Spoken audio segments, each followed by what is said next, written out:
Hello and good afternoon, everyone. Welcome to this week's Xbox Factor podcast.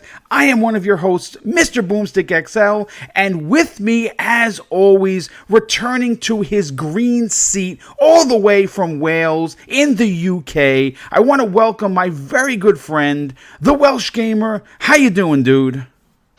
Hi, Boom. Honestly, man, I'm buzzing. Can't wait to get to these topics. Unfortunately, I've only got an hour, guys, so I'll be leaving in 1 hour's time, but still 1 hour's better than none at all. Last week, I was absent due to personal bereavement, which, if it's okay with you, Boom, I'd like to just say a few words. Yeah, no, absolutely. We talked about this pregame, and like I explained to him, what's important to Welsh is obviously important to Boom. So, Welsh, take it away, my friend. No, I appreciate it, Boom. Basically, guys, we suffered a pretty heavy loss in the gaming community, or the Xbox community, however you want to look at it. But a very, very good friend of mine by the name of Andre Nelson, he suffered with a condition called muscular dystrophy, and he passed away. It's nearly 2 weeks ago now. Well, a week ago. This Friday just gone. So he passed away on the Friday night, 2 Fridays ago, and it's been a really tough time. Like for me, I can speak. I never actually got to meet the guy in person. I'm gonna beat myself up forever because of that. But I had the honor of knowing him on a very personal basis over Xbox Live.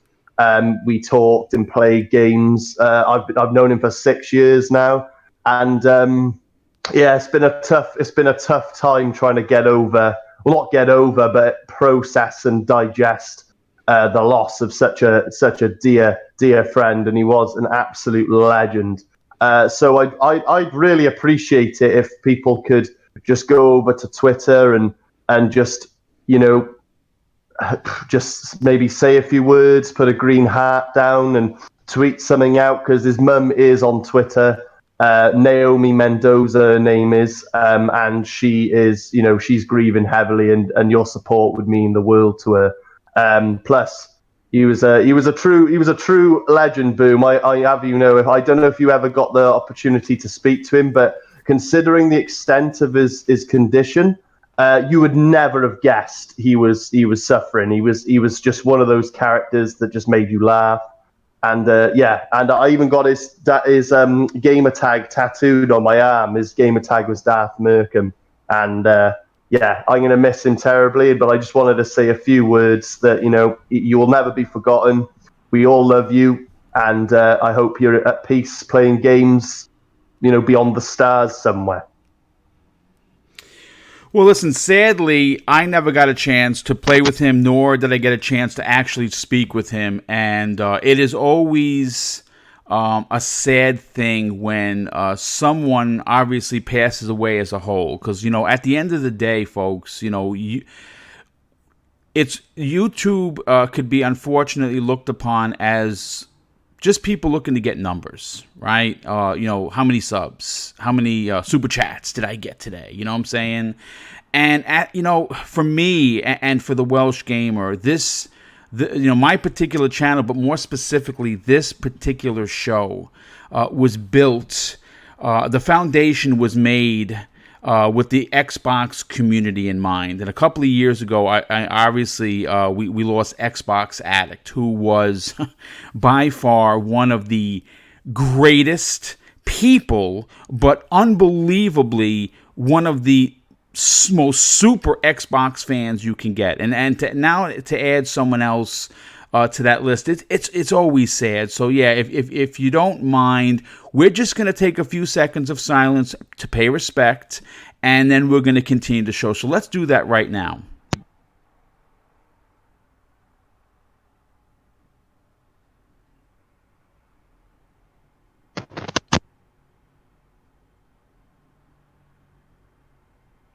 Thank you so much for your understanding, folks. There's almost 50 people already watching. I want to thank you so much for being here. And because the Welsh Gamer is, he's a host of his own program that's, taking a bit of a break, I tasked him to come up with an original topic, which we're going to start the show off with. So, Welsh, why don't you go right into your topic? Oh, I appreciate it, Boom. Thank you for allowing me to say my piece and that moment of silence as well. It goes a long way. End of the day, we're a family. The reason we do this show is because we love you guys, every last one of you that watches and tunes in and engages with us in the chat and comments post show. And whenever a brother has fallen, we'll definitely, we certainly won't. It won't be overlooked. Let's put it that way. So appreciate your support, guys. As for my original topic for this week, I feel like this is an interesting one, Boom. I gotta be honest, it didn't take long for me to think of because it's something I've wanted to talk about for a while. But you tasked me with doing an original topic, so I put pencil to paper, jotted down some notes, and I come up with what I think is a pretty compelling topic for the chat and yourself to answer, because I'm curious what people think. And for the record, I don't actually have my live chat up, so you'll have to tell me what people are saying. But my topic for this week, Boom, is over the years, we have been witness to some pretty strong narratives against Xbox this generation. Wouldn't you agree, Boom? Oh, yeah, 100%. Absolutely.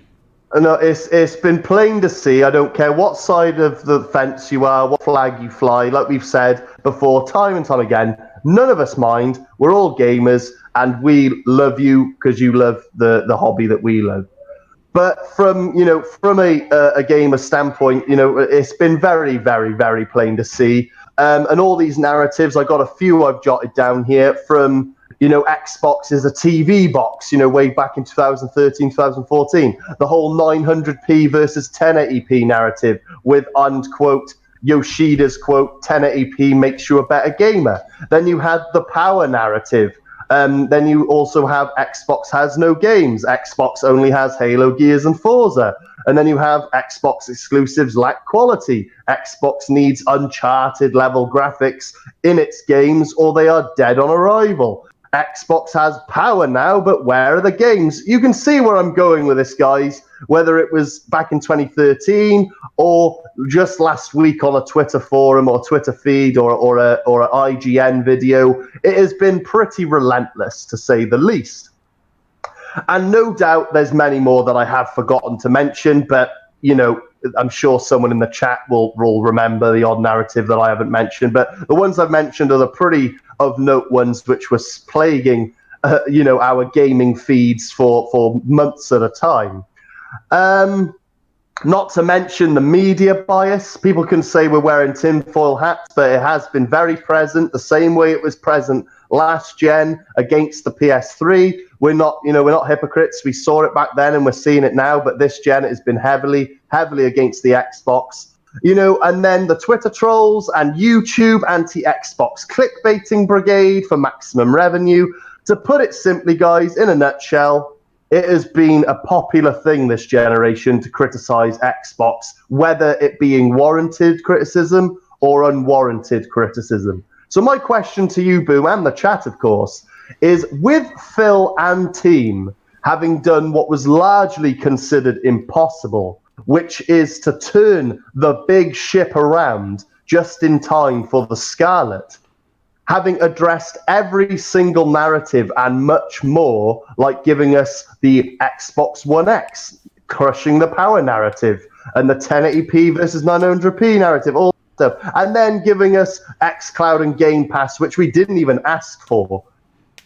Do you think we will have, coming into the following generation, when the next generation begins, do you think we'll have a relatively narrative-free generation when we go into 2020 and beyond? And if not, what narratives do you, as a veteran gamer, suspect we will see used in the future against Xbox as a brand?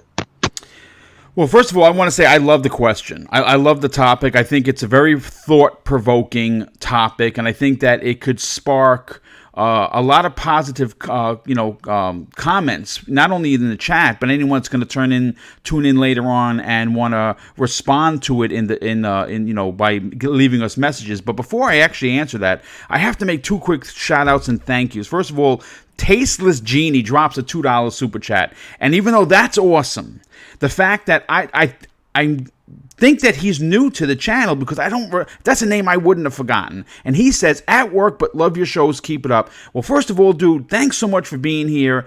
Anytime that we can get new people listening to a show that we're passionate about is amazing. And Sir X-Man, who was a guest on Primetime Gaming this Monday, as a matter of fact, who did outrageously amazing, drops a $2 super chat. He says, hit that like button. And yes, I would highly appreciate hitting that like button. But to respond to this question, when you sent me this particular part of the show notes, it got me thinking. And the one thing, and again, folks, I'm gonna pull a mooch here. Okay, I'm gonna pull a mooch, and I'm gonna say sports, because every year, right, regardless of whether you're a Major League Baseball fan, a soccer fan, a football fan, or a hockey fan, basketball, it doesn't matter. At the start of every season, the team, your favorite team, is 0-0, right?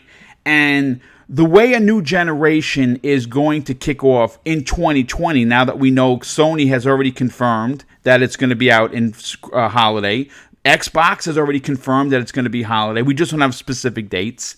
Both companies are going to be 0-0. Now, here's the thing. It's understandable to suggest that Sony, who is the market leader right now, has a grip across the world, right? We understand that. But at the same time, based on what you've heard the Welsh Gamer talk about, based on what we've been beating this Xbox drum for over a year since starting this show, is that Phil Spencer made some big changes after getting promoted in 2017.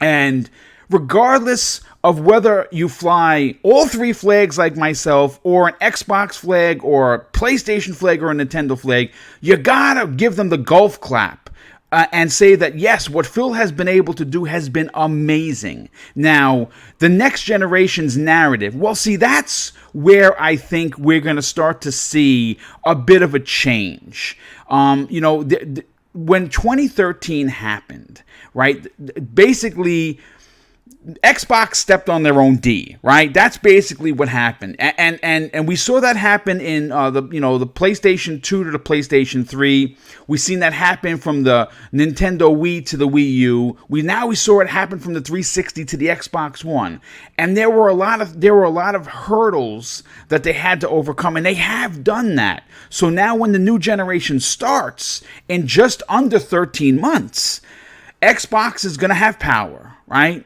They're going to have services, right? The services are going to be up and running. You're going to have your Game Pass. You're going to have your Xbox Live. You're going to have Project X Cloud up and running. And on top of those services, on top of power, you're going to have games, a lot of games. And now they have 15 first-party studios, and it's safe to assume, not to make an ass out of you and me, right, Welsh, but it's safe to assume that they're probably going to pick up a few more smaller developers. Now, I'd love to see them pick up something like, a Gearbox or something like that. That's not going to happen. I think the way Microsoft is looking to position themselves, they're going to start going for smaller developers, and I'm perfectly okay with that. So when the next generation starts, both companies, Sony and Microsoft, 0-0, are going to have to put their best foot forward. And the only way that this narrative changes, Welsh, is if Microsoft understands that they cannot repeat the mistakes of the past. And we can also hope that Sony doesn't get arrogant and be a bit of an a-hole and, kind of take their success for granted, and more importantly, their fans for granted. I hope that answers your question. What do you think about that, dude? No, I think that was a well thought out answer, like a very eloquent and put answer certainly comes across as well thought out. But seeing as I only dropped the topic on you like an hour or so ago, like I'm pretty amazed. It's pretty. Do you know, that's why I love like this whole like setup and how me and you bounce off each other, because like I know that like whether it's you giving it to me or me giving it to you, like you can just literally just drop a dime and be like, right, what do you reckon? And we almost know like over the time of doing this and being gamers like been around a long time doing this shit. Like we always have a very well thought out answer ready in the back of our minds, and it was a very well thought out answer, and I couldn't agree more. While you were speaking, I managed to get up the live chat, and it seems a few people have said it just depends on how the generation starts. And stuff like that. And I couldn't agree more with that as well, because I think the reason why Xbox in particular got the cold shoulder throughout this whole generation, despite all the good that has come out of this generation, they just still have never really been able to shake the stigma that has plagued them since the launch.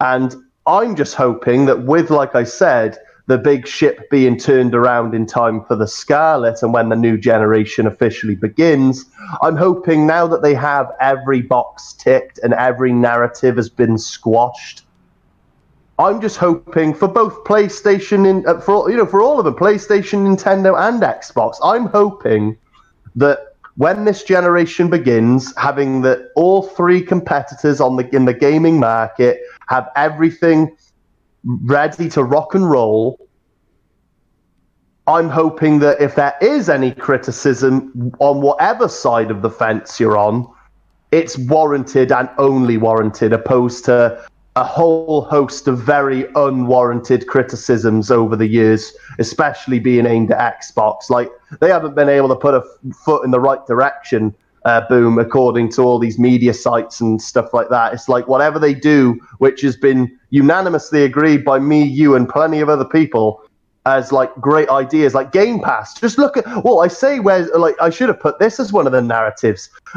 You know, now it is looking extremely likely the PlayStation Now, they're going to go down the Game Pass route, and by next generation it'll probably be a subscription service where the first party games drop day and date. But I was only on Twitter the other day and someone was showing me them playing God of War on a Surface tablet with an Xbox controller. Now, I don't know how much stock is in that particular video. It could have been staged or faked. I don't know. I didn't actually do any background digging. But if there's any truth to that, Boom, then the narrative of Xbox hasn't got any true exclusives because all the games are available on either a tablet, a phone, a PC, what have you.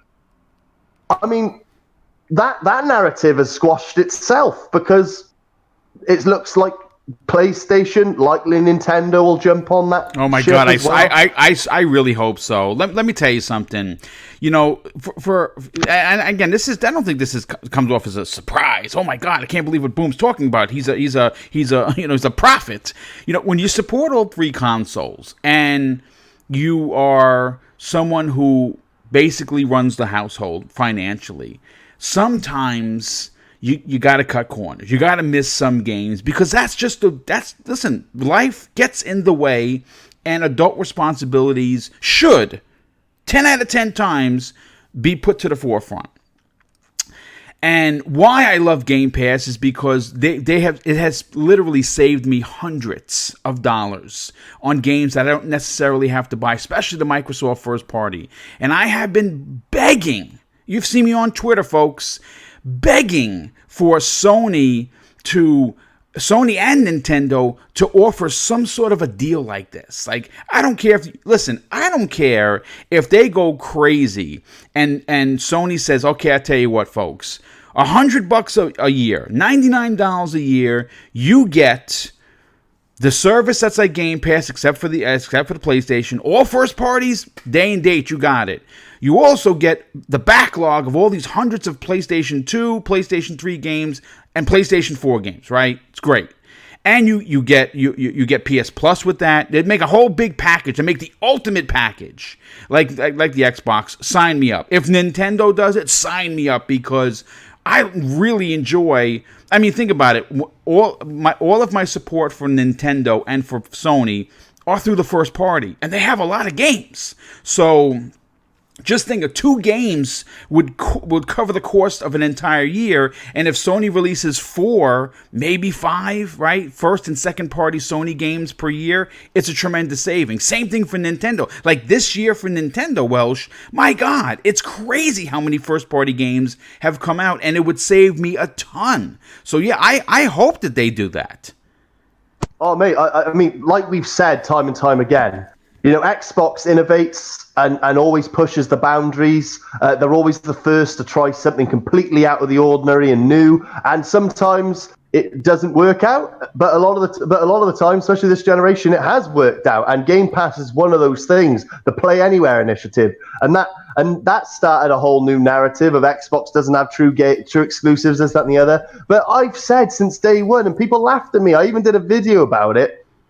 And I had some weird PC elitists take that video and do a full-on rags overlay and taking the piss out of me, saying this Welsh guy doesn't have a effing clue what he's talking about. But who's laughing now? I mean, I was just chatting to someone in the chat, the Human Spider, and he said he was gonna do a fact check, and I messaged him directly saying, just let me know if it actually if it's actually true or not, because I'm not 100% sure with regards to that God of War on a tablet with the Xbox controller, and he confirmed for me that it is actually possible, and you can do it right now. Yes. So basically, and this is not a dig against PlayStation. If anything, I'm applauding them for getting with the program. But the narrative of no true exclusives, it's not the case, because if I tomorrow got my Surface tablet, turned it on, plugged my Xbox controller into it, subscribed to PlayStation Now's service to access God of War, my money is going in Sony's pocket. And they are making a dime off of me, and that money can go towards more games for the Sony platform. Yes. And that's exactly the same thing we've been saying about Game Pass. Every time a person, whether on the actual physical console itself, or on their phone or tablet when xCloud is in full effect, or a PC, every single person, man, woman, or child, who subscribes to Game Pass is putting money into Xbox's pocket, which in turn grants the gamers more projects to be worked on. Man, I'm glad it's coming full circle, and yet another narrative squashed. And I'm just hoping, with all these narratives being squashed by the big boot of the law, I'm hoping that, like I said before, going into this new generation with all these narratives corrected, PlayStation and Xbox are going to be absolutely neck and neck when it comes to power. They're going to be neck and neck when it comes to first-party studios. They're going to be neck and neck when it comes to probably exclusives output. There's going to be a lot of things similar between the two systems. The only thing that will differentiate them won't be graphics. It won't be the price of this, or it'll literally be the games. You're gonna have your Uncharted and your Last of Us 2 and your Death Stranding over at PlayStation or on the PlayStation services, and you're gonna have your Halo Infinite, your Crackdown 4, your Fable 4, whatever, over on the Xbox console and its services. And that's the only thing that should differentiate them. So it should be interesting to see if any narratives can be, because I'm telling you now, if IGN or Crap Gamer or any of these bellends on YouTube start pushing out video after video about how Xbox is failing when it comes to 2020 and beyond with the Scarlet, these people are literally grasping at straws, because there won't be, in theory, Boom, I don't know if you agree, but there really shouldn't be any outstanding narrative. I reckon PlayStation and Xbox are going to be going into the next generation in a very, very similar position, graphically, power-wise, games-wise.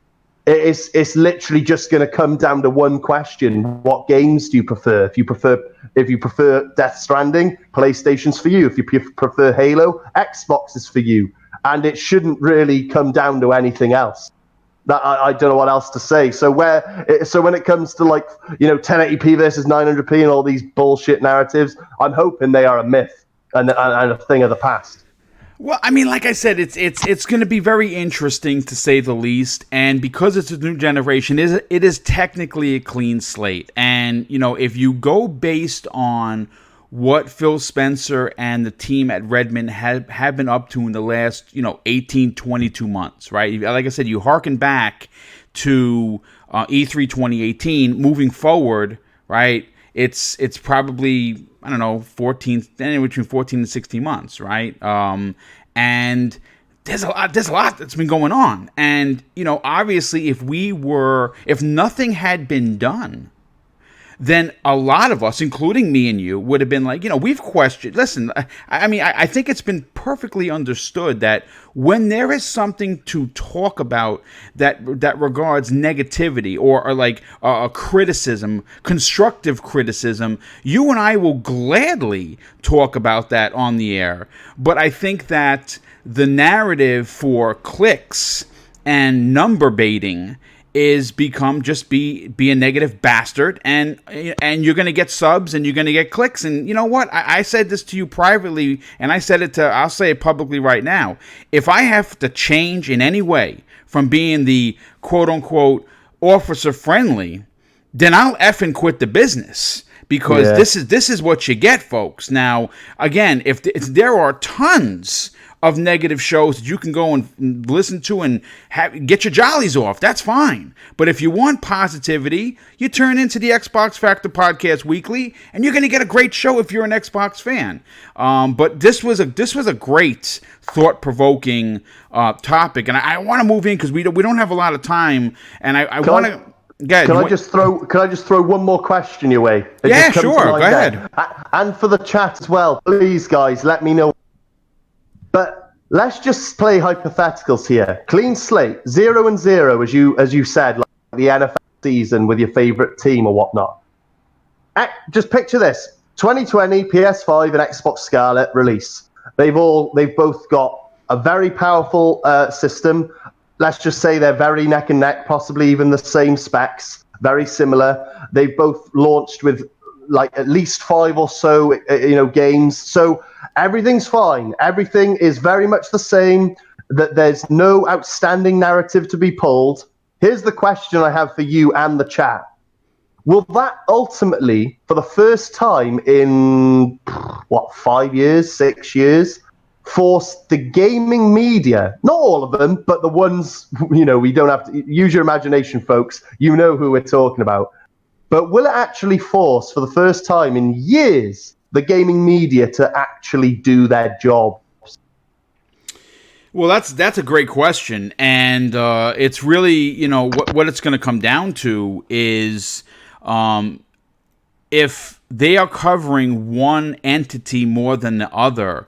I think it's going to be up to the public to put them on notice. Now, again, it's a clean slate. Both consoles should be releasing with a lot of games, and their services intact, and with little to no, negative fanfare. Right? I mean, I don't think anyone. I think everyone's going to be real, crossing all their T's and dotting all their I's when the launch happens. Now, obviously, if one launches before the other, there's going to be coverage more on that particular box. Me personally, I still think, a pre-Thanksgiving 2020 is when I see the Xbox Scarlet releasing, and Sony. Man, you don't know. I mean, it could release a week before, a week after. Hell, maybe if Sony has balls of steel, they release it the same week, which of course would put most of us in the poorhouse because I'm getting both. But it is what it is. But it's. I put it to this way: it's going to highlight the bias or the flaws of said site if they are covering one more than the other. It's going to be very blatantly obvious, and I think at that point, the general public, the gamers of the world, who may or may not be fans of said site, would have to stand up and, email them and tweet at them and say, hey, listen, what's going on? Why is box A getting 76% and box B is only getting, 23% or 24%? It's not fair. I wanted it even. So we'll definitely see. It's going to be very, very interesting. But you know what? When we talk about games for the Xbox, a particular title that I'm a big fan of, that I was a Kickstarter backer way back in the days, was a game called Yooka-Laylee. And a new title just released, not only on the Xbox One, but on the PS4 as well as the Nintendo Switch. And it's called Yooka-Laylee and the Impossible Lair. And apparently, according to the reviews, it's a Donkey Kong Country type game with a Zelda twist. And I think that's amazing. Now, the developer is Pateron, and they obviously released the original Yooka-Laylee on all platforms in 2017, a couple of years ago, and it was formed by almost the entire staff are all ex-Rare developers. Now, I'm super excited to play the new follow-up game because I loved the first Yooka-Laylee, and this is such a drastic removal from the the character-based Banjo-Kazooie type game. It's more of a side scroller, kind of like Donkey Kong Country, and that has me very excited. So I definitely want to pick that up. But if you don't know, Pateron Games, or Platonic Games, is a British independent video game developer, and it was founded in 2014 with the exception of one member. It consists of almost entirely of former members of Rare who worked on the Banjo-Kazooie franchise. So now I'm sure there are people in the chat that are like, why are you bringing this up? Well, this is where I'm going to put on my Phil Spencer hat. Now, I don't have Phil Spencer's money. I wish I did, even 10% of it. But this is where I put on my Phil Spencer hat, and I say, if Rare is really busy, currently backed up with not only supporting CFDs, which they've done an amazing job on, but we know that they're working on another unannounced project that is a first-party game, and what we're hearing through the rumor mills is that it's not a new Banjo and Kazooie. And here's my question to you, Drew. Would this be the right time to sign a deal and have the team from Platonic make a Banjo-Kazooie game, whether it's a reboot of the original or whether it's just a full-on new title, buy them outright and add that team to your first party, or second party out and say, okay, team, listen, we have Rare is staffed up out the yin-yang. We saw what you did with Yooka-Laylee. It was amazing. And that, by the way, that was made by 10 people, folks. I want you to step back and take a listen. If you haven't played Yooka-Laylee, first of all, it's available right now on Xbox Game Pass. I highly recommend it. I grew up with third-person character-driven type games, Donkey Kong, Mario 64, all of those types of games, Crash Bandicoot, Spyro. I loved all those games. Maybe I'm a big kid, that's fine, but I think that the world, more specifically the Xbox platform, not only deserves a proper sequel/reboot for Banjo-Kazooie, I think that we, the older gaming community, deserve it, as well as the welcoming in the newer generation of younger Xbox players that could find something in Banjo-Kazooie to really like. So that's my question. Now, what do you think about Plantronic becoming a first party, or even Microsoft, giving them the license and saying, okay, we trust you. If you need help, this is a new Microsoft. We can get some people over to Rare to give you a hand. What do you think about that, Drew? Well, I got to say this. Yooka-Laylee is a beautiful game. I got to throw that out there immediately. Very, very, very good looking game. Definitely matches the art style and the feel that would suit a Banjo-Kazooie game if this team were to take a project like that on. It certainly makes sense. Like you said, Playtonic Games has a lot of rare talent in there, don't they? You said that they a lot of their developers are rare or ex-rare developers. According to the notes I was able to pull on it, all but one person that's currently staff. Everyone else is ex-rare employees. Yeah. No, well, that already, like, you know, what better pedigree for to get someone for a Banjo-Kazooie game. It certainly makes sense. I think because I would love to see another Banjo-Kazooie, and I think a lot of people do. And Rare, as much as I'd like to see them doing it, I'm pretty sure they are tied up. I mean, I could be wrong, but I reckon between Sea of Thieves and all the updates they do on that, and you know the other projects they're possibly working on, well, they are working on behind closed doors. I imagine they are, you know, their schedule's pretty packed as it is. So for Xbox to go out there and hire or acquire Playtonic Games to make a Banjo-Kazooie, having known that that most of their staff is Rare, you know, ex-Rare developers anyway, I think it would make a lot of sense. But when I was reading this topic, Boom, it came to mind that. And also, it mainly came to mind when I was going to get an idea of what this game looked like and stuff. But I tell you what, another developer out there which has already worked very closely with Xbox, that I think would do a phenomenal job, in my opinion, at a Banjo and Kazooie game, is I can't remember the name of the developer, but the developer that worked on Super Lucky's Tale. Oh my God! Yes, I actually thought. You know what? The name of the company eludes my mind, but I know exactly what you're Playful talking about. Playful, like that? Yeah, Playful Games. Yes, great save on that. Yeah, they would be. Hey, Sincere Elite just actually said that. Playful. Thank you for that. Yeah, that's. You know, listen, I got to be honest with you. I thought that they would buy them already because Super Lucky's Tale, whether you liked it or not, I want you to know I beat that game and I beat the DLC. I absolutely loved it. More importantly, my nephew loved it, and it was. Remember, this game started its life as a VR game. So yeah, that's a great point. No, I mean, I love Super Lucky's Tale. It's the perfect. I don't play it that often because I like to. It's one of those games for me. I like to keep it. It's my perfect Sunday morning coffee game.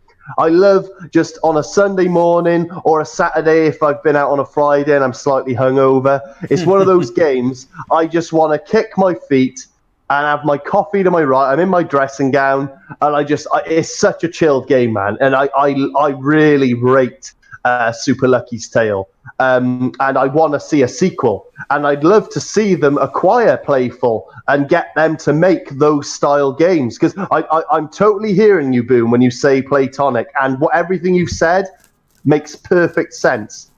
But thinking a little closer to home with a developer that has worked closely with Xbox already, and in my opinion, done a fantastic job at it, I would love to see if it didn't happen with Playtonic. You know, if you didn't bring this information to me, if the topic at hand now, Boom, was literally you asking me what developer out there that comes to mind would you like to see tackle a Banjo-Kazooie game? The first developer that would come to my mind Playful. Yeah, is Playful. Obviously, I would have said Rare, but like I said, I reckon Rare is tied up with a whole lot of other things going on. So with Rare out the equation, if you were asking me who I think should be working on a Banjo, I'd say Playful. Absolutely no shadow of a doubt. And frankly, I think it'd be a good opportunity to acquire them because Playful with the Super Lucky's Tale game, that IP is a phenomenal IP. It is literally the Xbox equivalent to your like Mario and your it gives me a Mario 64 vibe. Now listen, guys, everyone in the chat, I'm not comparing those games because in my opinion, Mario 64 is possibly one of the best games to grace gaming in history. So I'm not saying Super Lucky's Tale is quite there as it stands. But it still gave me that nostalgic vibe. The world, you enter a different world and you're collecting coins and you're dodging these little enemies and that. I think it's phenomenal. I'd love to see a sequel, but at the same time, I think they would do a fantastic job at a Banjo-Kazooie. So who knows? But yeah, either way, Boom, whether it's platonic, playful, or even rare, and we're getting it all together, I would love to see a Banjo-Kazooie game for the next generation. I think a lot of people would agree. Yeah, no, absolutely, and I'd agree with that. But real quick, before we move on to the next topic, I have to thank Elemental P for not only being here, he donated $2 in the super chat, and he says fans will fight over which studios are better. Yeah, I mean that's gonna happen. And Sir X-Man, the gentleman that he is, drops an additional $2 super chat, and he says, "Boom, professional. If you agree, hit that hit number 1." So yeah, I'd like to think I'm professional, even though sometimes I will let a curse fly out of there. But thank you so much for the for being here, Sir X-Man, and of course the additional super chat. But real quick, I just want you to know that I put a 2. Oh well, that's okay. That's okay. Because you are a despicable human being. It makes me strive to be better. you lack professionalism, Boom. You suck. Real quick, I just have to shout out the Graphic God, who, if you don't know who he is, that is J-Dubs, the world famous graphic designer. If you're not in the know and you want to get an original piece of artwork done, head over to xboxgamerpicks.com. Tell him Boom sent you. His prices are extremely reasonable. His professionalism is certainly better than Boom's, and he is one of the nicest guys in the community. So head over to xboxgamerpicks.com if you want some original artwork for your YouTube channel, Twitter account, or even you want gamer picks for the PlayStation as well as, of course, the Xbox. But he does say something in the chat that I wanted to highlight because I thought it was really interesting. He says, what the fanatics need to know is talking positive about, talking positive about a particular brand doesn't mean that you're dumping on another. And that is a really great point. And we got another super chat that just popped in here. Juice Pouch, thank you so much for being here. And he says, sports. We have, here we go, Steelers. Well, not in 2019, unfortunately. We're down to our third string quarterback. I think we need a coaching change, and we need a lot of help. But I don't want to bore anyone with the sports. But thanks for the super chat. Thanks for being here. I do want to move on to a big topic. Now, we obviously know that Microsoft as a whole has been really, I don't know if they're headhunting. I don't know what they're putting in the water. But my goodness, the amount of talent that is constantly and almost on a weekly basis coming over to work at the initiative and other avenues of Microsoft's first parties have been nothing short of amazing. And if you, as a fan, as an Xbox fan that has been jazzed about first-party development, you have to, all this information has to bring a smile to your face. And we're going to try and do that right now because this particular topic is of two very talented developers coming over and not going to the initiative, but going to Playground Games. Now, the first part of this story is the developer's name is Nathan Buchan, and he was apparently a very important piece of Rockstar Games. He has now gone over to work at Playground Games, increasing the level of talent. And at this point, Drew, it's ridiculous. Now, it's no secret that Playground Games has been working on a few projects. Now, while the team is tweaking Forza Horizon 4 and possibly in development of not only Motorsport 8, which is rumored to be a launch title in 2020 for the Scarlet, but of course, Horizon 5. And it's also crafting, guess what? A new open world role-playing game that many have been claiming and clamoring. It is the Fable reboot, and I just wish they would come out and say it. But who knows? X019 is coming, but we actually have a topic about that. But in order to create compelling experiences on any platform, you need to hire the right people. And recently, Playground Games hired Nathan from Rockstar Games. And Nathan has worked on a number of important games, and he should be a great addition to the team. Hopefully, he's working on the next Forza Horizon, and it's going to be, again, hopefully better than 4. But Drew, according to the article, Nathan is rumored to be working on Forza Horizon 4, and that is, 5, and that is outstanding. The fact that Forza Horizon 5 is in development is not only a revelation, but it's exciting nonetheless. So here's my question. What are your thoughts on this hire from Rockstar? I have, well, that's the thing, Boom. Usually, with a topic like this, I'd be screaming, what the hell are they working on? Initiative! But today, I'm going to have to swap out. I can't believe it, Boom. It's almost blasphemy, but it's not blasphemy because it's very positive news. So I'm going to say this. What the hell are they working on at Playground Games? God damn it. No, mate, this is outstanding news, Boom. I mean, like we've talked to Storm about Playground Games in the past, how they aspire to be the biggest developer in the world, and they're going in the right direction. It's no shock to me whatsoever that they're working on a Forza Horizon 5, because Forza Horizon as an entity is just absolutely blown away. Everything, every competition it's ever had, any other racer game you can think of just doesn't hold a candle to that series, and I don't care what anyone says. It's not a knock. That doesn't mean there isn't other good racers out there, but Forza Horizon is just incredible. Like when you it is a top tier racer, and it's not just one aspect. They have 2 games, 2 totally different franchises within the Forza umbrella. And they could, and we've heard rumors of possibly a third.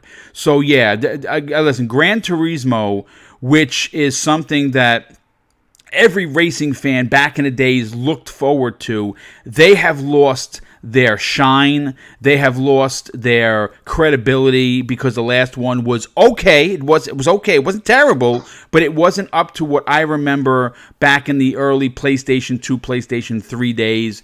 And right now, no one makes a better racer than Playground Games. End of discussion. No, absolutely. And I mean, when you speak about the different versions of Forza, I mean, was literally the king of races. Like Forza Motorsport was a force to be reckoned with. I remember probably the best one I ever played back when I really liked races was Forza Motorsport 3 on the 360. That was a phenomenal game, and it just nothing could touch it. And for Playground Games to be hired in the back to do their own version of being Forza Horizon. And now, as the years have progressed, it has taken over the popularity vote from the Motorsport series, the OG Forza series, and it's only getting bigger and better. And every game they put out is just phenomenal. It just gets me more and more and more and more and more excited to see what they're working on outside of the Forza Horizon stick.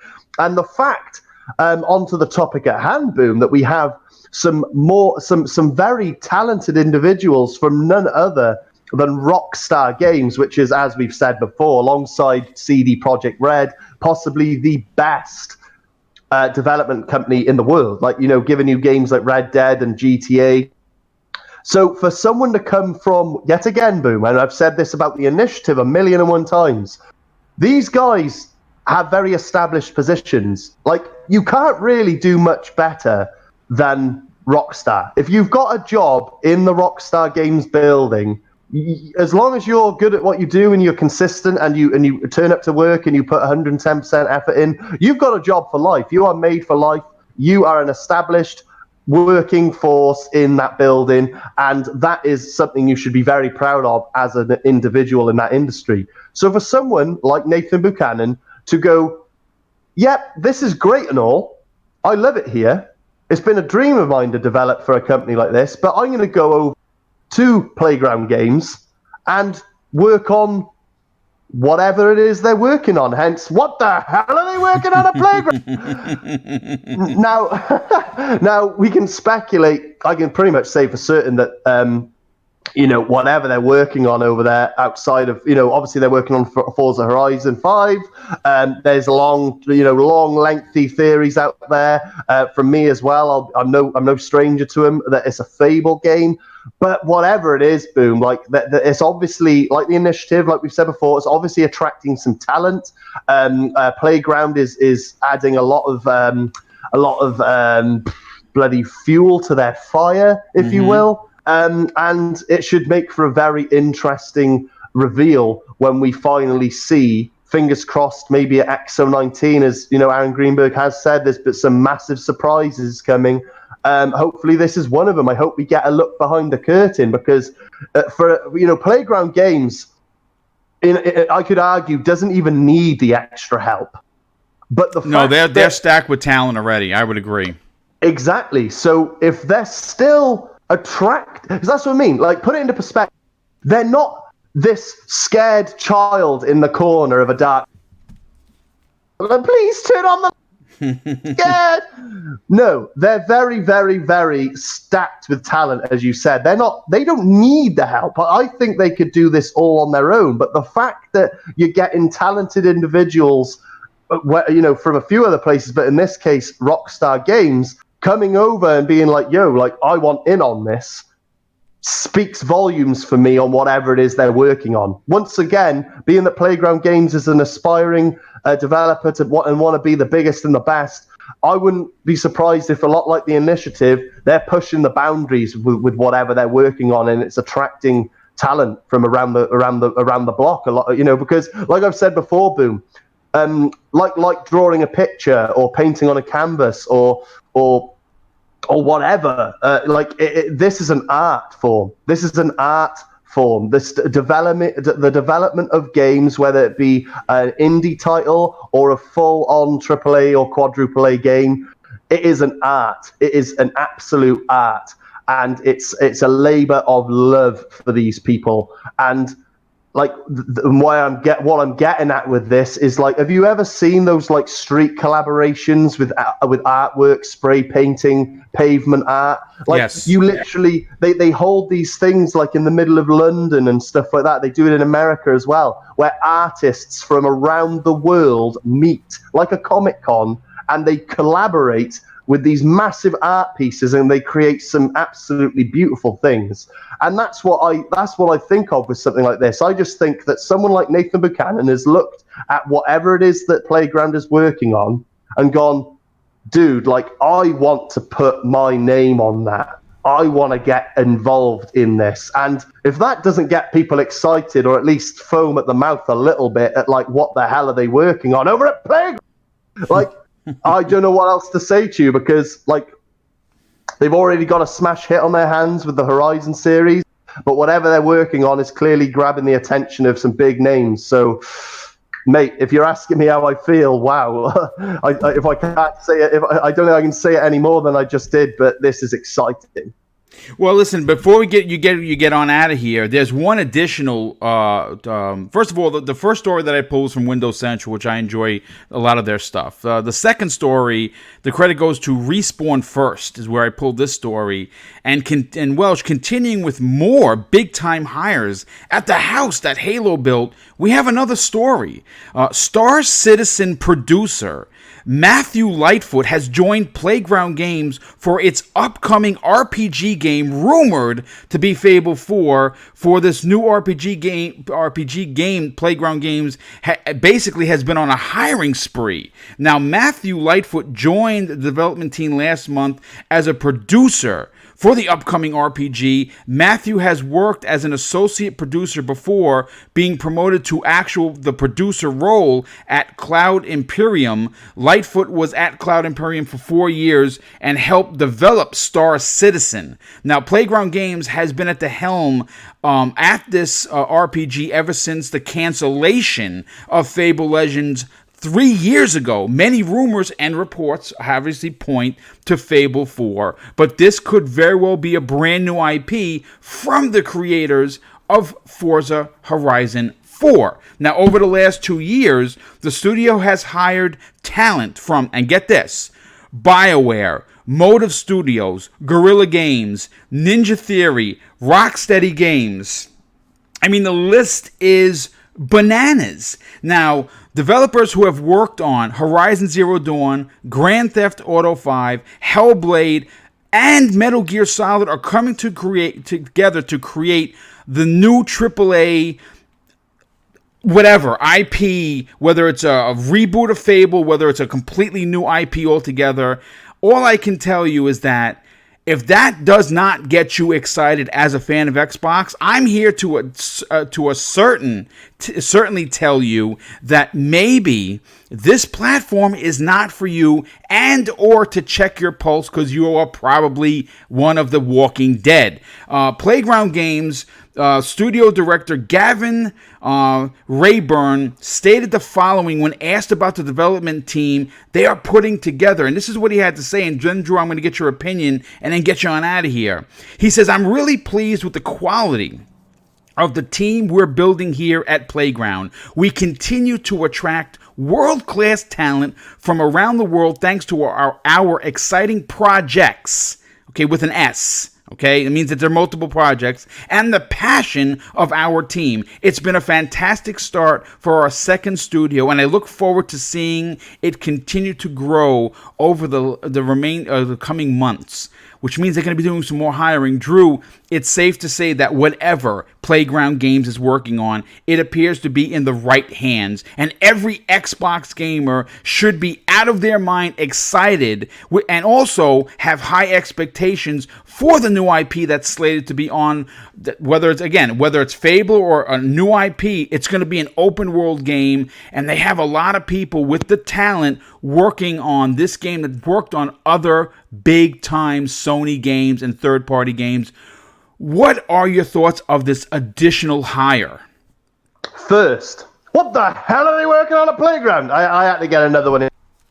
Boom. Dude, like, it's just absolutely mind-blowing. Like I said before about it being an art form, like, it's whatever it is they're working on, it is attracting a lot of attention. Like, you just listed it just then. You've got people from BioWare, Motive Studios, Guerrilla Games, Ninja Theory, and Rocksteady. None of those, like, that you mentioned are pushover development companies. Like, none of them, they're all worthy of noting. And then that's without even mentioning the guy from Rockstar. I'm going to quote one of the people in the chat, JD Gamer. He replied to my thing about, like, the hiring of that guy that we were talking about just a minute ago. And he said, people like to be on the winning team, and they love to be with people that are the best in their respective fields. And that's what Playground and the initiative represent in Microsoft. And that, my friend, Boom, and JD Gamer, this goes to you as well, dude, that couldn't be more accurate, and I could not applaud that statement because that is so well said. I can throw analogies out there all day long about artists and collab stuff, but that is so to the point. It is incredible, and it just gets me so excited to see whatever it is they're working on. I can't wait. And like you said, projects. I mean, we already assumed that there was another project aside from the Horizon series, but for him to specifically say projects indicates to me that there's more being worked on again. So mind-blowing stuff, Boom. Whatever it is they're working on is definitely in the right hands, and I certainly hope that there's a Fable in there somewhere. It would be a dream of mine. But even if it isn't, the great news here, guys, is whatever this open world RPG is, whether it is a Fable or not, let's just entertain the idea for a moment that it's not a Fable game. It's going to be pretty special, I think. Like, the fact of the matter is, the Playground games are no joke. They have developed some absolutely massive, beautiful landscapes and worlds in their Horizon series. They have the ability to create a compelling landscape, a real living world that you feel like you're just lost in. They have all the tools and talent at their disposal to create some absolutely magical experiences. I have no doubt about it. And whatever it is that they have set in motion is attracting some very, very notable characters in the industry who want part of this. And like I said, if it's not, even if we entertain that it's not Fable, whatever this open world RPG is, I expect to be wowed by it. I expect to be totally blown away by it.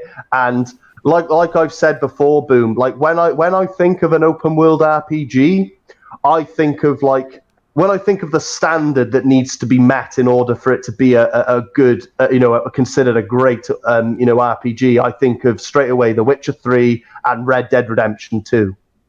And already you've got someone from Rockstar, they have actually a couple of people from Rockstar that specifically worked on Red Dead Redemption 2. Well, there you have it. I mean, like, bottom line, if you're good at, like the Joker says, if you're good at something, you don't do it for free.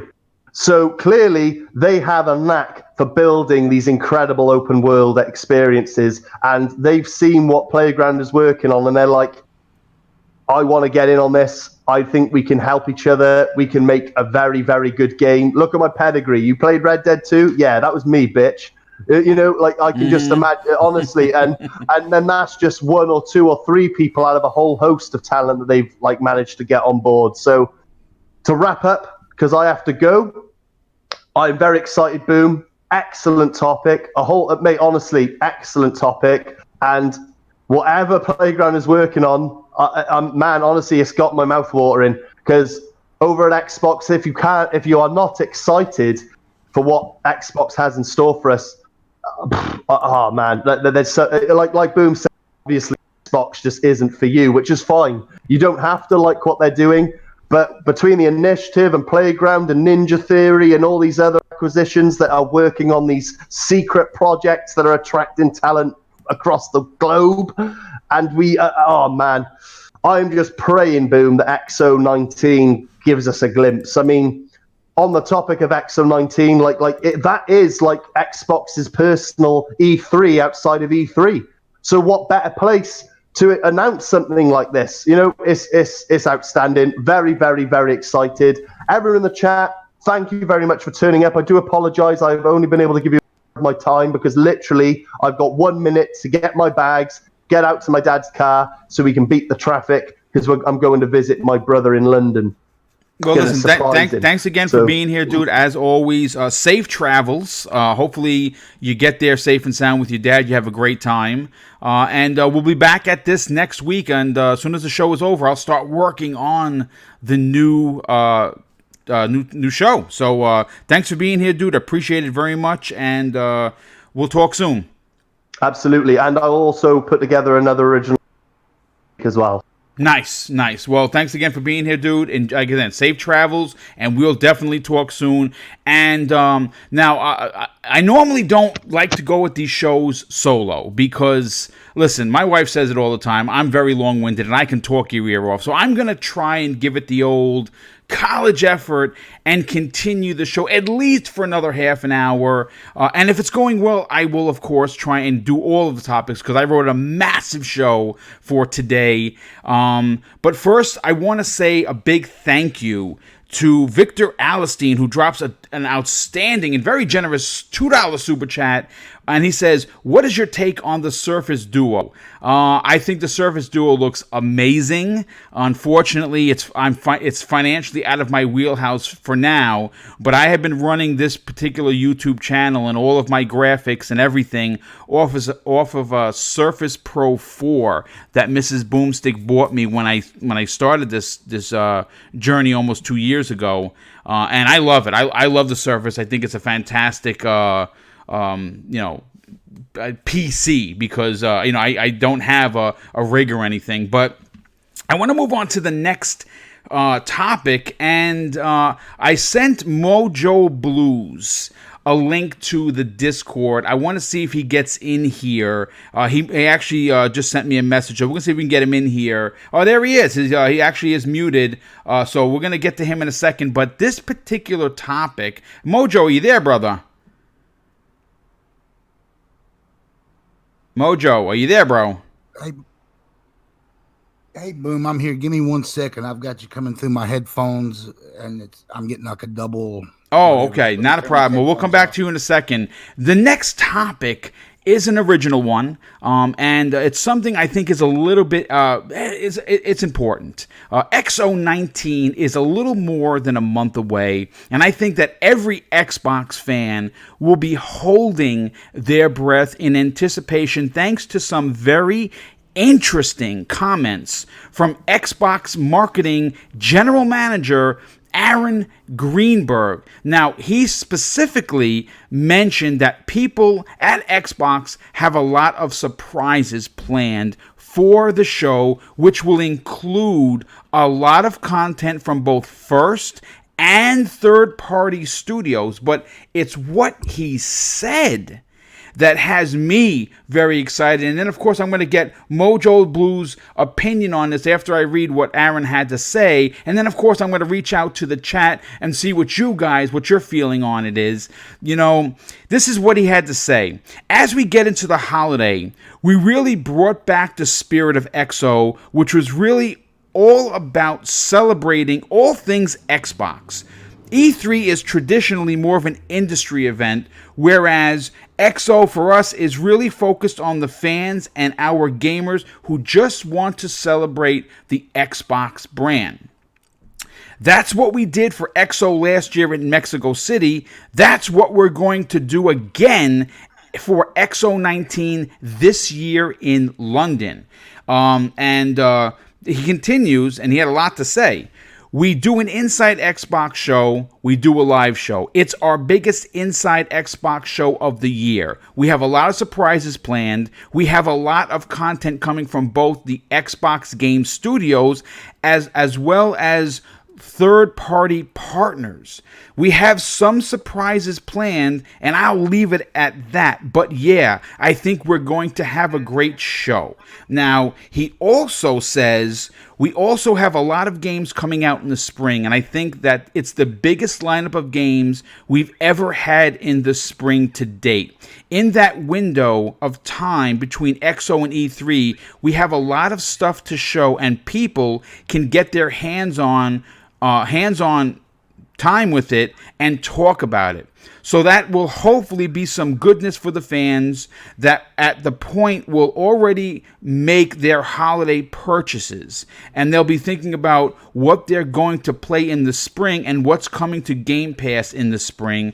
And we can start talking about that as well. Now, that's a lot to unpack. And we have almost 120 people watching live, which is really awesome. Thank you so much. If you are enjoying today's show, do me a favor and hit that like button before we get on out of here. And more importantly, if you're new to the channel, I say welcome. Hit that subscribe button and also the notification bell so you'll know when this show goes live each and every Thursday at noon Eastern Standard Time. Now, Mojo Blues, I want to go to you on this, dude.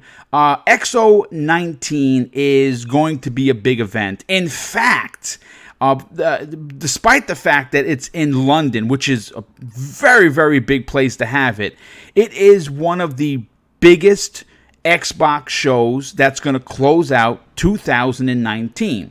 As a matter of fact, the only other show that we know of that's happening after this is, of course, Jeff Keighley's Game Awards. We don't think or know if Sony is doing a PSX, which I think they would have announced it already, and we haven't heard anything. What are your thoughts? Uh-oh, I hear some background noise there, Mojo. They would have announced it already. Sorry about that. We haven't heard anything. What are your thoughts? I'm still getting. I hear some background noise there, Mojo. They would have announced it already. We haven't heard anything. All right, I'm gonna just mute Mojo Blues for now until he can get himself situated because we can't have that back feed hitting the airwaves live. But I want to go to the chat before while Mojo gets himself together.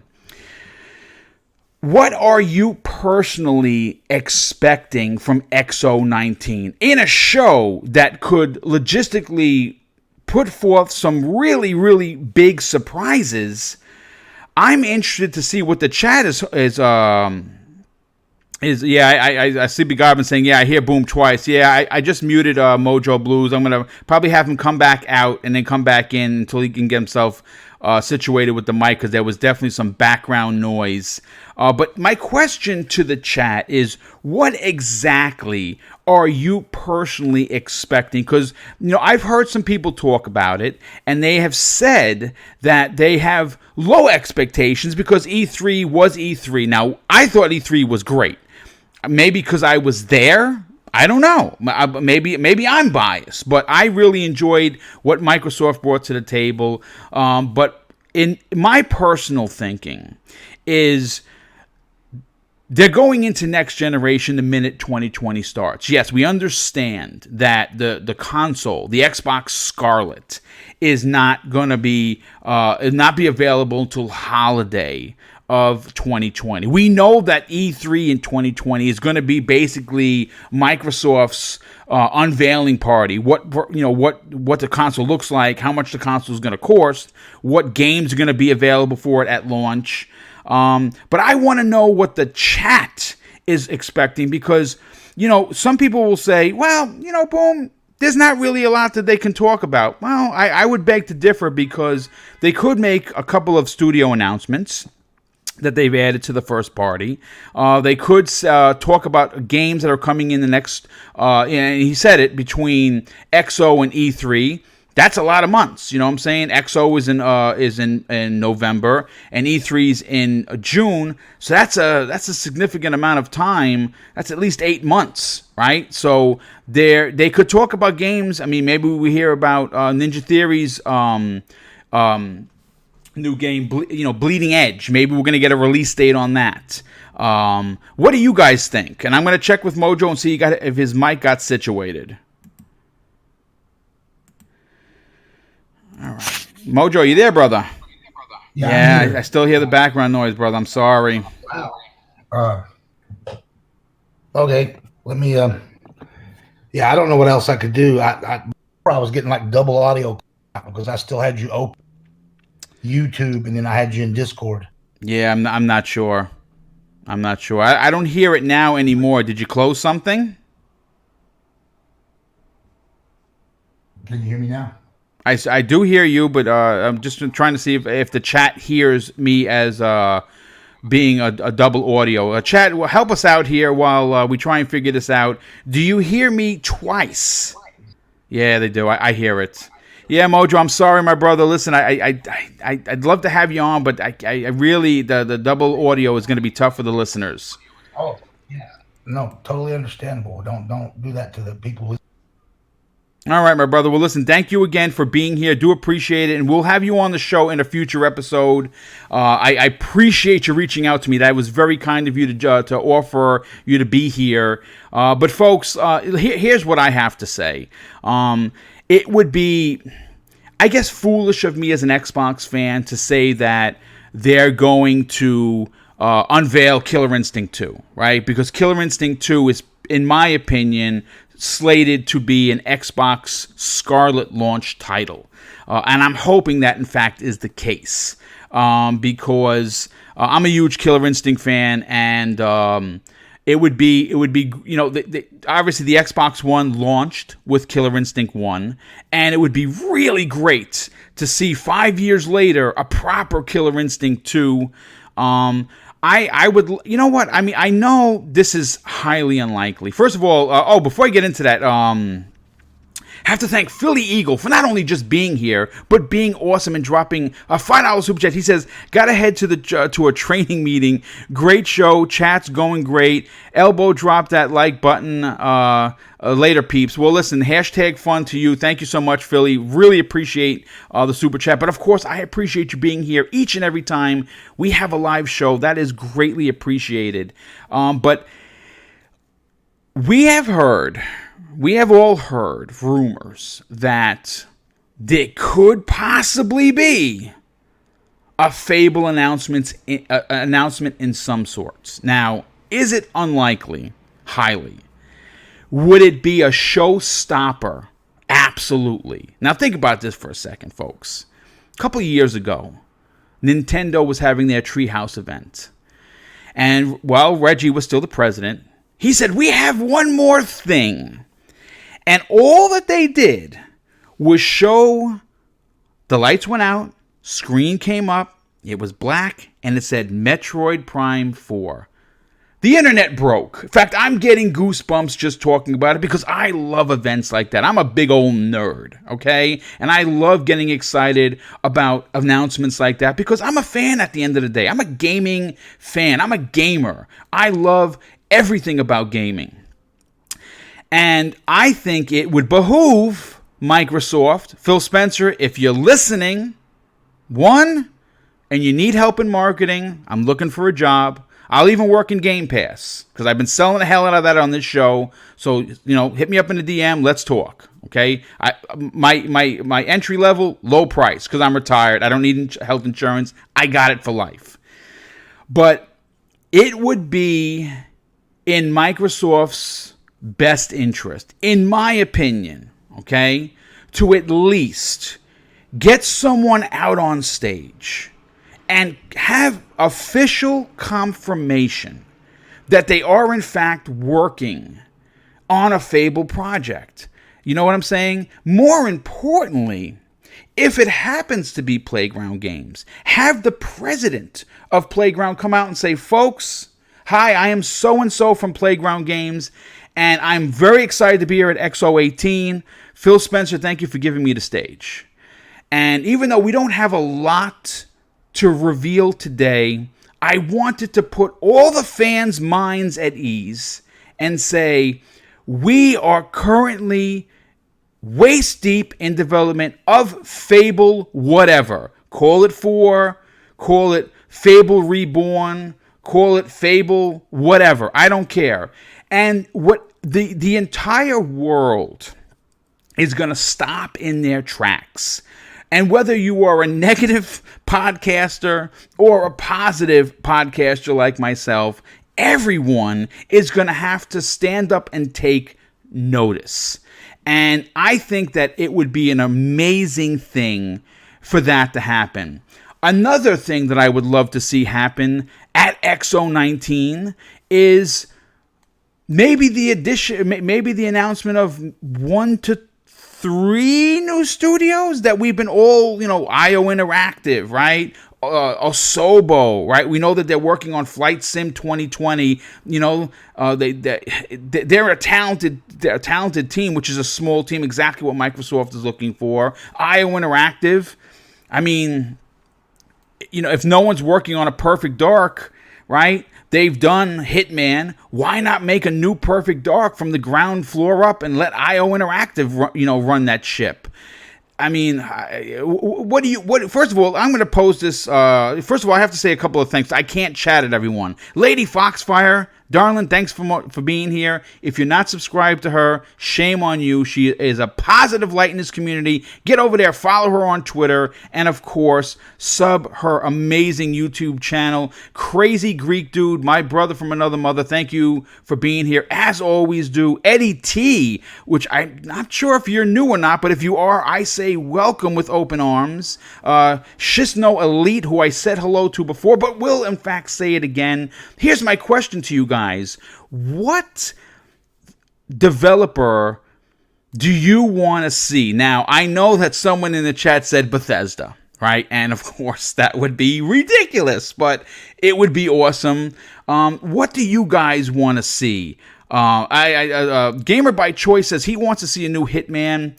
I would like to see a new Hitman if it's an exclusive for the Xbox platform. And I'm not trying to jump on, hey, my exclusives are better than yours, but exclusives sell consoles, folks. I'm still an old school believer in that, and I think Microsoft needs all of the firepower that they can get. But I would like to see, Chaos Theory in the chat says, what's up, Boom? And I say, what's up, Chaos? Thanks for being here. I would like to see, Raymond Morell says the Metro Exodus developers. I think that's AA Studio. I think that's what it is. Yeah, that would be a good one. That would be a good one because they are amazingly talented. If you look what they did with Metro Exodus, folks, if you haven't played it, it's in Game Pass. Get out there and play that. It is graphically a monster hit on the Xbox One X. Game is fantastic. Fanatical Gamer 2 says he wants a Rise 2. Man, I have been banging the Crytek drum since Rise 1.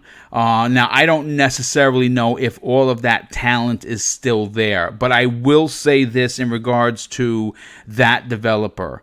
Crytek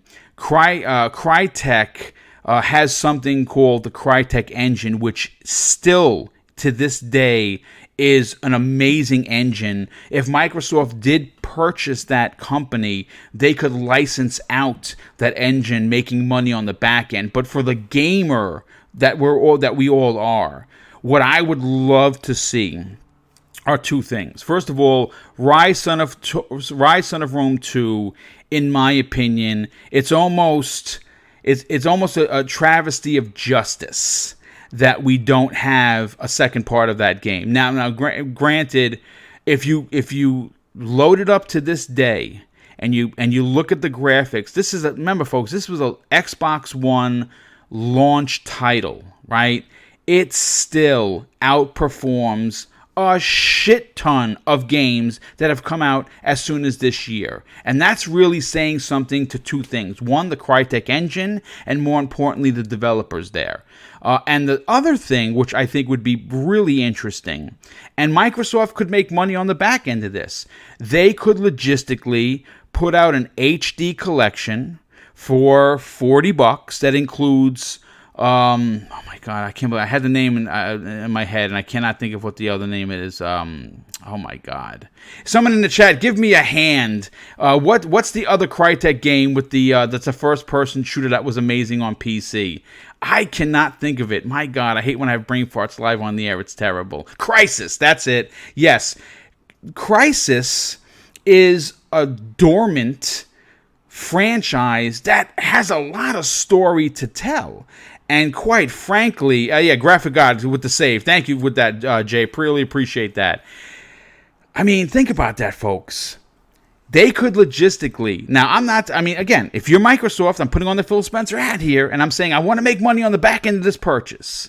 And I take Crysis, the 3 games, I up-res them to 4K 60 FPS, and I put out a collection. Now, if you want to be the big-time money makers, you make it available on PC, you make it available on the PlayStation 4 and Xbox One. I don't know if the Switch could run it, but if it could, I'd put it out there too. You make money on the back end of that purchase, and all of that money that you make on games, on a trilogy, I think everyone in this chat would probably run out and buy on the current consoles for the Q sound, right? The HD sound, and as well as the 4K visuals.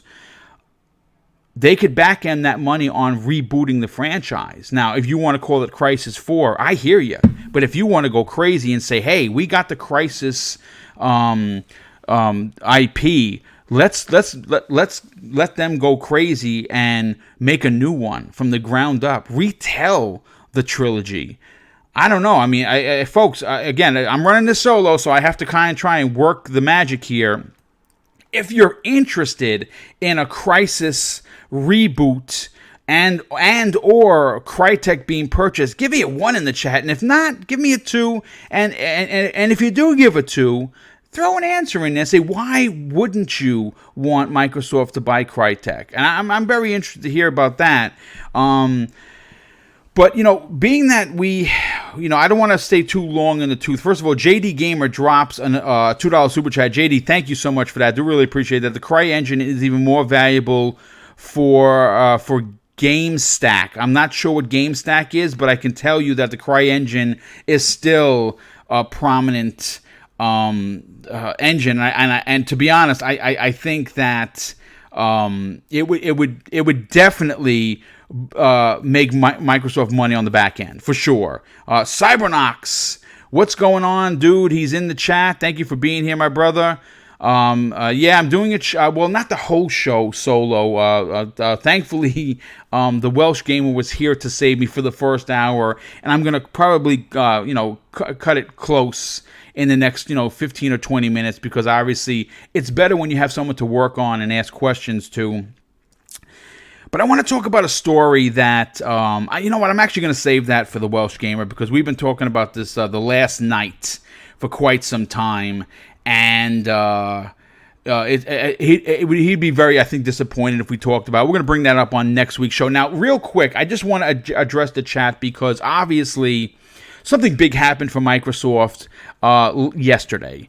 Mike Ybarra has officially, after 20 years of service within Microsoft, has left his post, and he made the announcement himself. And of course, the community, like I would have expected, had a lot of great things to say to Mike. I'm sure that there are people in this chat who are like, well, wait a second, Boom. You talked about when Sean Layden left and what's going on at Sony. Well, the reason why I didn't bring it up is because it's a massive topic. And it's a topic that's going to be a big part of tomorrow morning's Breakfast with Boom. The guest list is unbelievably stacked. So we're going to have, tomorrow we're going to actually have, if you're a fan of all three platforms, you're going to be very excited because there's going to be something there for you. And if you're a particular fan of one, I say still hang out because everyone enjoys the shows, but we're going to be talking about Sony. We're going to be talking about Xbox, and we have some Nintendo topics in there. And it's going to be a great show. So we're going to go into real deep consideration of what it means for Xbox moving forward, that now Mike Ybarra is no longer employed by Microsoft and where he could possibly end up. And I think that, you know, if you follow him like I do on Twitter, he's very open. He's a very open person, and he's already stated that he will be telling everyone in a future tweet what his new endeavor is going to be. So I'm looking forward to that. But you know, the one thing I'm going to say, and I talked about it at the opening of this show, both Drew and I have been extremely critical in the past when it comes to Microsoft's spending in regards to marketing the brand better. And we've stated this on numerous shows, that we want to see Phil Spencer get more third-party marketing deals. And if 2019 is any indication of what you, as an Xbox fan, could be expecting for the next generation, I believe Phil Spencer has heard the complaints of the diehard Xbox gamers who want to see the brand do better. And so far in 2019, there have been marketing deals with Devil May Cry 5, Metro Exodus, Anthem, Destiny 2, the Shadowkeep DLC, Ghost Recon Breakpoint, which I am playing through right now and is absolutely amazing, Borderlands 3, which released to very high reviews, Star Wars Jedi Fallen Order, and next year's Cyberpunk 2077. Now, in a story that I pulled from VentureBeat, some very interesting numbers for the month of September have been released, and to say that they were impressive would be considered a bit of an understatement. Now, this chart that I have in front of me is supplied by the company Life and Entertainment, and it's about video games top brand and their TV spending from 9/1 to 9/30/2019. And the data provided was iSpot.tv. And according to this chart, Xbox not only led the charge, but completely swept September when it came to spending on promoting the brand. And out of 100%, now understand that this is including Xbox, 2K Games, EA Sports, Nintendo, Activision, and they have an other, which I believe is for the PlayStation brand. Okay? 63.4% is what Microsoft took up in TV spending revenue for the month of September. Now, Xbox has overtaken longtime chart topper Nintendo for TV ad impressions in the most recent 30-day chart. Its commercials account for almost 60% of the industry impressions for, this is commercials within football, both college and the NFL, were huge drivers of impressions. Now, I'm sure there are some people that are asking exactly what impressions are. And impressions are basically commercials that are viewed, whether they be online or on TV. And they're called advertising impressions. And here's the exact definition so I don't screw it up. Impressions, sometimes called a view or an ad view, is a term that refers to the point in which an ad is viewed once by a visitor or displayed once on a web page. The number of impressions of a particular advertisement is determined by the number of times the particular page is located and then reloaded. Now, this is where it gets impressive. The Gears 5 commercial called The Chain was the most seen spot with over, and get this folks, 385.8 million impressions. And this was seen across Fox, NBC, and ESPN. Those three particular networks generated the highest impression counts for Xbox, while top programming included, of course, again, NFL, college football, and Sports Center. Now, I'm going to say this. Drew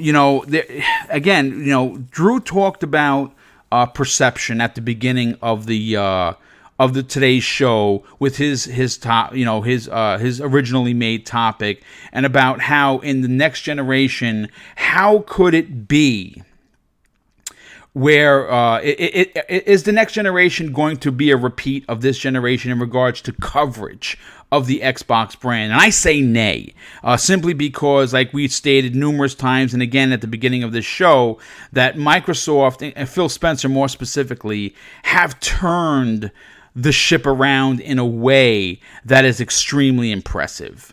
And when you have a ship as big as the Xbox brand and Microsoft's brand more specifically, it takes a long time to turn that ship around, and he's done it. He got promoted at the end of 2017. We're now close to the end of 2019. And in 2 years, he doubled the first-party studios. He got Game Pass up and running. Project X Cloud is coming. We know that the Scarlet's going to be released in holiday of 2020. Lot of money being spent.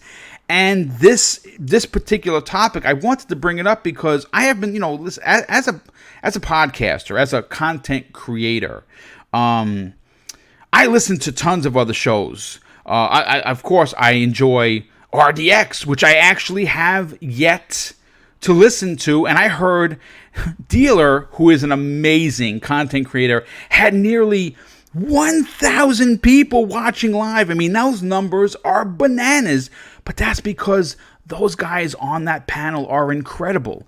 And, obviously, I'm a big fan of Randall Thor.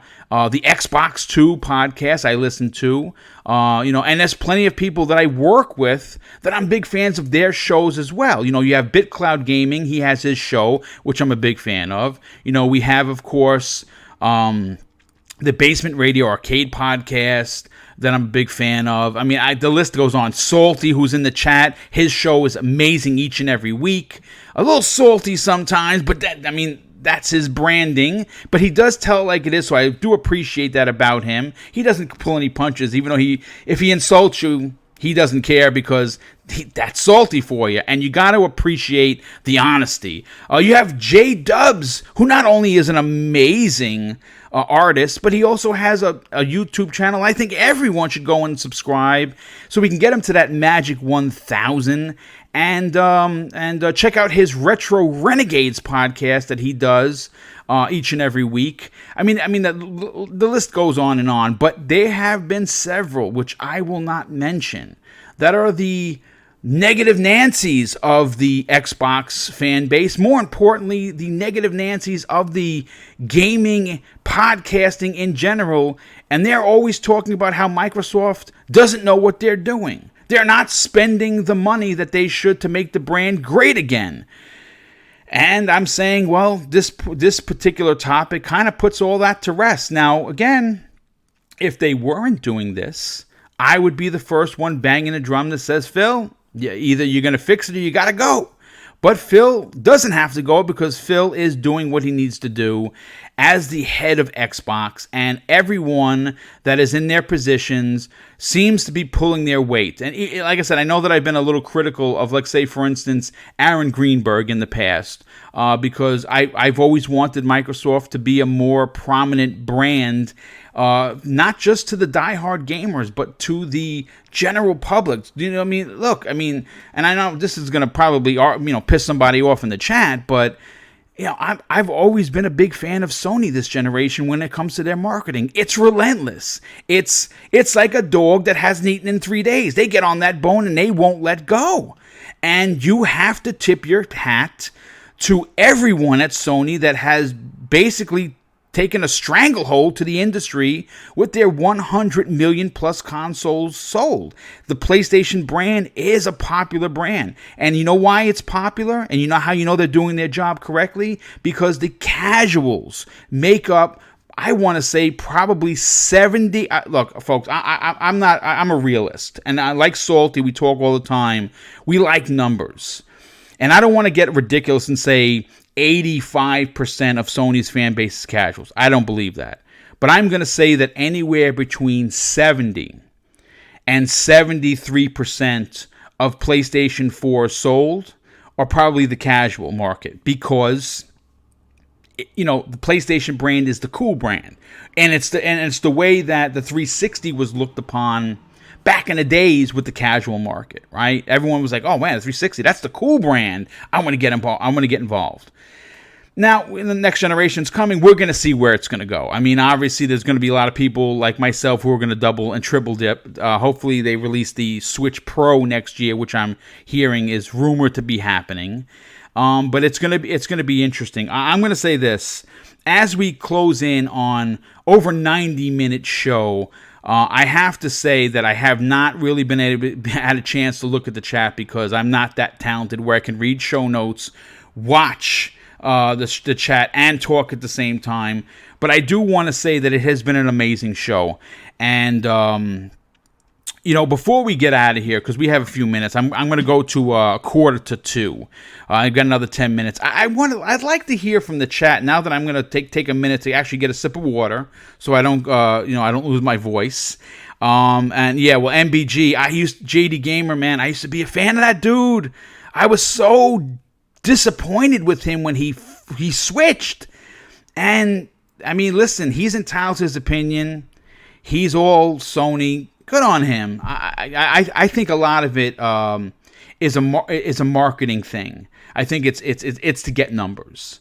I don't necessarily know that you can literally just drop a brand that you built your channel on. It doesn't make any sense. But my question to the chat is this: do you want to see this kind of advertising continue with Microsoft in the next generation? And do you think that because now the narrative is going to be very, very different from 2013 Xbox to 2020 Xbox, that 7-year gap is going to be very different? It's going to be Microsoft is going to retain the power crown from what we understand, right? There's a rumor, which we're going to talk about on next week's show, that was a topic that I really can't get into because I need Drew here for that, about VR coming to not Connect 3.0. I'm actually talking about real VR and some patents that a community member found. We're going to talk about that next week. You have the services. Live is as good as it's always been. Yeah, it's had some trouble the last couple of months. You get an outage here and there. But for the most part, security-wise, it's always going to be a Microsoft secure. You have obviously Game Pass is just killing it with millions and millions of subs. And now with all the developers that they currently have as first party and what they're going to be announcing in some future shows, they're going to have the games as well. So I'd like to know in the chat what you think.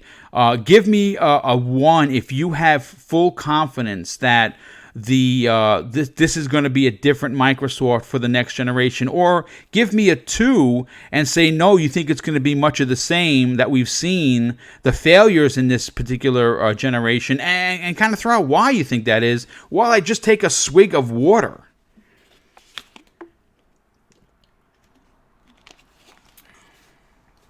Okay, wow, I was losing my voice, and this solo podcasting stuff, not easy, man, not easy at all. I see a lot of 1s, which is great.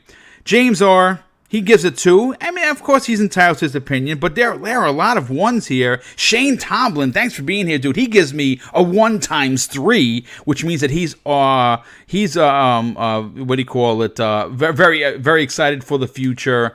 But listen, folks, again, I have to thank you. First of all, we had over 130 people watching live. That's a big deal. First of all, for 2 reasons. One, this is a very small channel, and I really mean that. I'm going to put out a tweet later on. If you don't mind, retweet it, favorite, and tell people about it. I'm trying to get to the magic 3,000 subs. It's something that it's a goal that I set for myself January 1st, 2019, and I'm close. I'm currently 214 subs away. And that's not as close as I would have liked at this time of the year. I would, of course, love to hit the 3,000 mark. Because I want to be able to say, I love you, 3,000 community, and pull it right from Tony Stark's daughter from Endgame, which would be kind of nerdy, but also cool at the same time.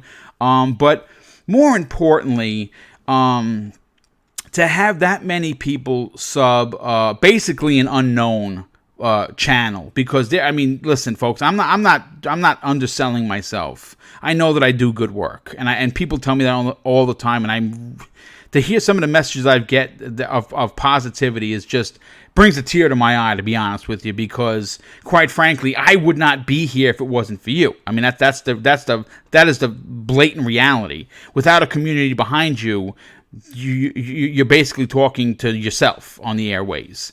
And I'm very appreciative of where you guys have put me in the circle of podcasters that I run in, and that includes, of course, like the Mooches and the dealers and Enrique's from Brap and Slow Mo and everyone. I mean, again, Luca. I mean, the list goes on and on of how many people that I consider the circle that I run in. But I really do want to hit that 3,000 and kind of get past it. And like I said, if you can help me do that, if you're first of all, if this is your first podcast, this is what you get each and every show. I do 3 live shows weekly. Primetime gaming Monday evenings at 8 o'clock. It's a 2-hour show, amazing panel. Of course, the Xbox Factor podcast with my brother from another mother, the Welsh Gamer, 12 noon, and on Friday mornings, Breakfast with Boom, which I have mostly a full panel. Of course, that is Zemi Games, So Shady, which will be making his return next week. We're all excited about that. And the newest member, BitCloud Gaming, a.k.a. Ryan the Professional, has joined the fray. And if you like positive content, if you want content that's double, triple, and usually 4 times checked to make sure that it's accurate, 1, because I really want to make sure I get the information out there correctly, and 2, I don't want to look like a boob. And being retired, I have the sleuthing skills of my prior career, allowed me to dabble in the world of the detective. So I like information and I like putting that that information out there. And I like getting it right. And I have to thank everybody. First of all, I have to give everybody credit in the chat today. You guys were amazing. I have to welcome back Lethal Popper, the sheriff, who handles the business in the most properest of manners. The last couple of weeks, I haven't had a modder. And I can't, and I don't expect one. If I have a few modders in there now, of course. The Indie Gamer, who's a modder as well. Salty Gaming, who also is a modder. For the most part, I don't necessarily need modders, and that's really impressive, because I've been to some other chats that are really, really nasty, and you guys keep it 100 each and every week, and I really, really appreciate that, because I've been told, and I've gotten tons and tons of messages, people saying, hey, Boom, you run an amazing chat. It's very friendly and welcoming, and I really, from the bottom of my heart, want to say thank you for that. That is a big deal for me personally.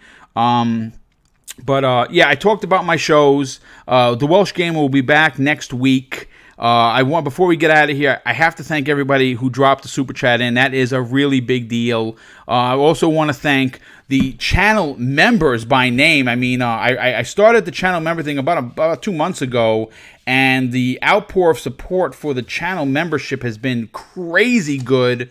Matt Burns, Philly Eagle, Lethal Papa, Masshole 1977, Aiden Williams, Jay Zayas, JD Gamer, Infinite AA, Scrub Nurse, Moonwalker 925, Josette Rivera, my lovely wife, J Force Gaming, Tempest Sun, Gamer by Choice, and Thanaros. Gentlemen and ladies, thank you so much for that, becoming channel members. It does really mean a lot to me. And of course, I just want to say, everyone, enjoy the rest of your day. Enjoy whatever system you're gaming on. Just have fun. Treat people how you want to be treated. And just remember this, it doesn't cost anything to be nice. Please enjoy the rest of your day. Have a great weekend. We will see you tomorrow morning on the newest episode of Breakfast with Boom. Take care, everyone.